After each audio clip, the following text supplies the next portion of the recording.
Vamos aqui para nossa segunda revisão, né, de hoje. Então, começando pelo DOM em eventos. Uma observação, né, antes de tudo, é que várias pessoas nas atividades, a maioria das pessoas que eu corrigi, estão confundindo a propriedade document.write. Estão colocando ela para receber dados do usuário. Nós aprendemos isso no início da disciplina, né? Vocês têm que prestar atenção e indica que vocês estão estudando pouco, porque o document write ele é uma função para escrever na página, né? Escrever no HTML. Então eu coloquei aqui algumas definições, é uma função do JavaScript que escreve no HTML da página, ele escreve, ele não pega dados. Então basicamente ele pega a página e sobrescreve seu conteúdo.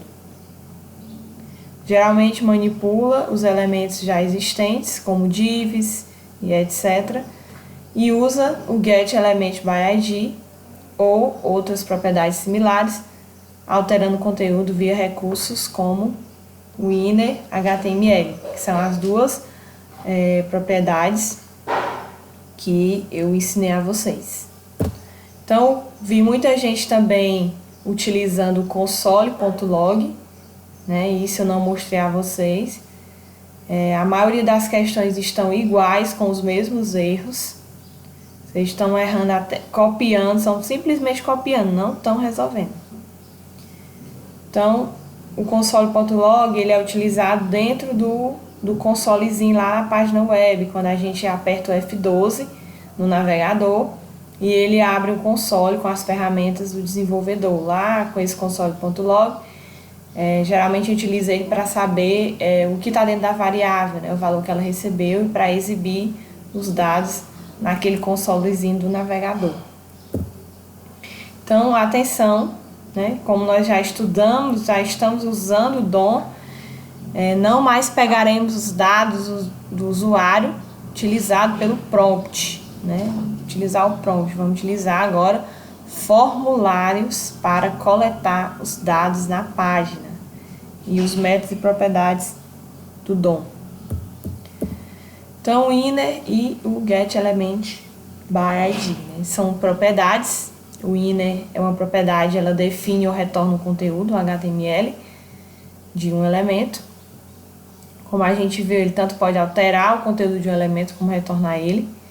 O método getElementById, ele retorna o elemento que possui o atributo ID.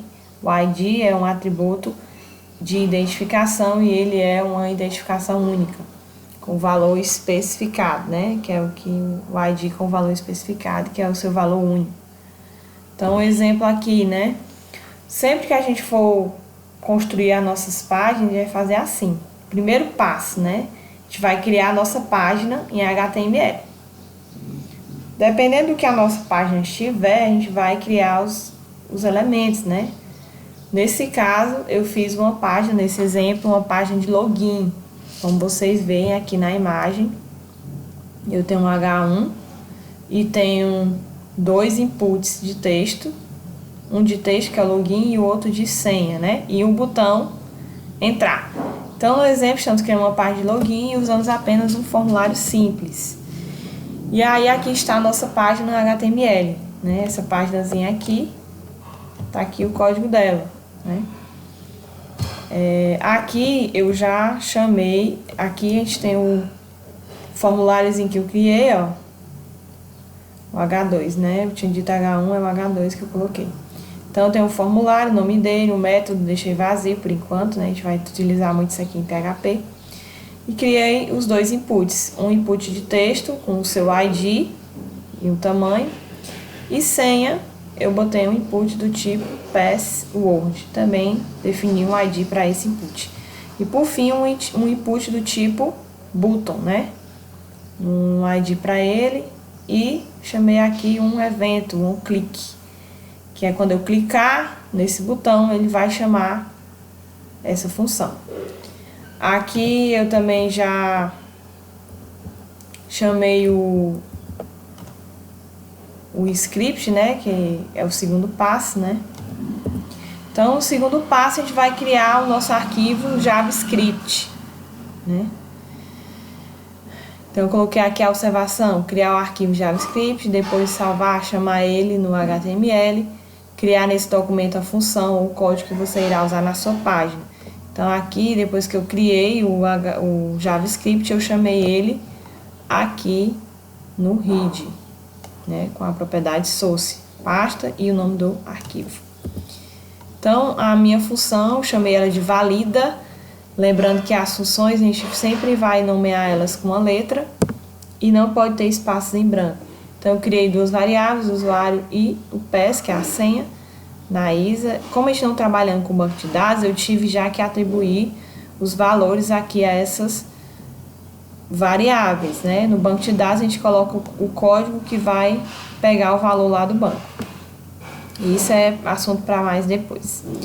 Então, eu criei aqui um if e um else, bem simples, né? Se o document.log.login.value for igual ao usuário e o document.log.senha.value for igual ao PES, que é a senha, ele vai dar um alert, seja bem-vindo, e o nome do usuário.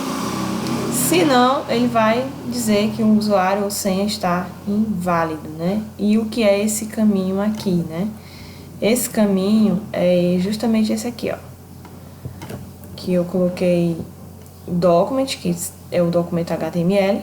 O log é o nome do meu formulário, ó, log. Login é o nome do meu input. Login aqui, ó, o ID dele, ó, login. E o value, quer dizer, o valor que está dentro desse input login. E ele vai fazer a comparação se é igual o valor dessa variável. Da mesma forma, do outro lado. Chamo o formulário, o ID do input e o valor desse input. Então, aqui a gente, nesse exemplo, não estamos utilizando as funções inner, HTML, nem o get by element ID. Estamos simplesmente só fazendo o caminho do nosso formulário. Então, aqui, ó, o nome do formulário, nome dado ao input lá no ID, né? Na verdade é o ID, né? Ele tem colocado ID do input. E aqui ele pega o que é digitado no input. Certo? E aí um exemplozinho com o inner HTML e o get element by ID. Nesse exemplo aqui, para ela ficar um pouquinho mais rápida, né? Eu coloquei tudo numa página só. Chamei aqui o script no read. Fiz uma funçãozinha bem simples, myFunction. Document, get element by ID. O ID que eu dei aqui, ó, demo. O inner HTML recebendo esse valor, parágrafo mudado. E aqui no HTML eu criei um parágrafo, dei um ID a ele e usei o event onClick. Quando eu clicasse nesse parágrafo, ele ia alterar o seu conteúdo. Então, aqui eu estou usando o inner e o get element by ID. E os eventos, né? O que é um evento? É sempre uma ação, algo que acontece. Então, o evento é um botão que é clicado, um botão que dispara um evento, ou algum código que está sendo executando o evento disparado, ou uma caixa de diálogo, ela é mostrada. Então, são eventos que acontece na minha página, né? Eventos que eu posso atribuir. E de modo bem rápido aqui, que eu já falei a vocês, então aqui alguns eventos, na apostila de vocês tem a explicação e tem alguns exemplos também, vocês podem estudar. E os mais utilizados são o onClick, né? E se você quiser fazer alguns efeitos, tem o mousear ou VI, o Alt, que é quando o ponteiro passa ou sai de um determinado elemento da página. E o submit, né, que é para enviar o formulário. Aqui são de teclas. E o onClick, né, que é quando o usuário clica sobre um botão ou um link ou outro elemento. Então é isso aí, pessoal. Bons estudos. Daqui a pouco eu vou postar uma revisão sobre funções. Até já!